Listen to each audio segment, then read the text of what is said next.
barrel of a BRN-180 is still essentially an AR-15 barrel.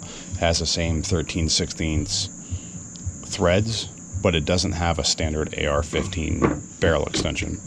So this piece is the barrel extension. It's all one piece. This threads directly into this barrel extension / receiver trunnion. This receiver trunnion attaches to the receiver through these 4 bolts and this 5th bolt. This allows for the lowest piston I've ever seen. PWS's choice on gas length. Their gas length is pretty in line with Knight's. Knight's likes having slightly longer gas systems.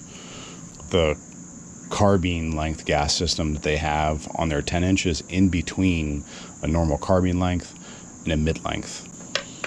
One other modification I made was to the piston cup. So typically this is just a cup with holes on the side.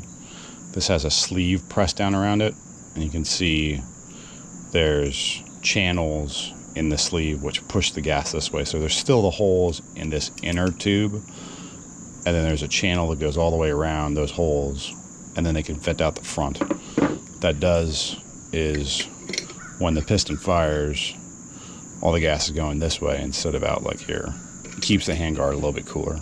This is a custom barrel. This is not the stock BRN-180 7.62 by 39 barrel. The stock 7.62 by 39 option was not available when I made this. I went with a 12.7 inch length barrel. So I'd rather have a slightly longer barrel and have that powder being actually useful instead of just wasted noise. Another special item about the BRN-180 that I don't see called out much is this recoil assembly. This serves a lot of purposes, not just holding the recoil springs. It is also the essentially rails for the bolt. The bolt carrier travels on these rails. There is not a bearing surface within the receiver that guides the bolt carrier. It is just these 2 rails. And as a result, it is very smooth. In the gun, the fit between this polymer and the receiver is tight. This makes gas in the face less of an issue.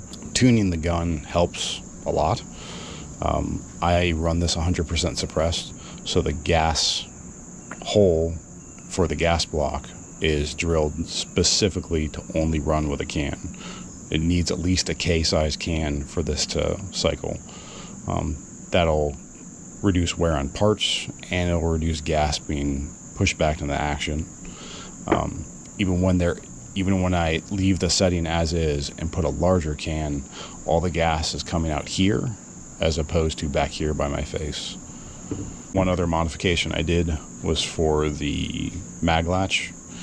If you can see a small piece of a threaded screw, this is essentially permanent on that now. If you hit this and the mag doesn't come out by itself, that threaded portion hits the mag and pushes. This just makes reloading a little bit more consistent.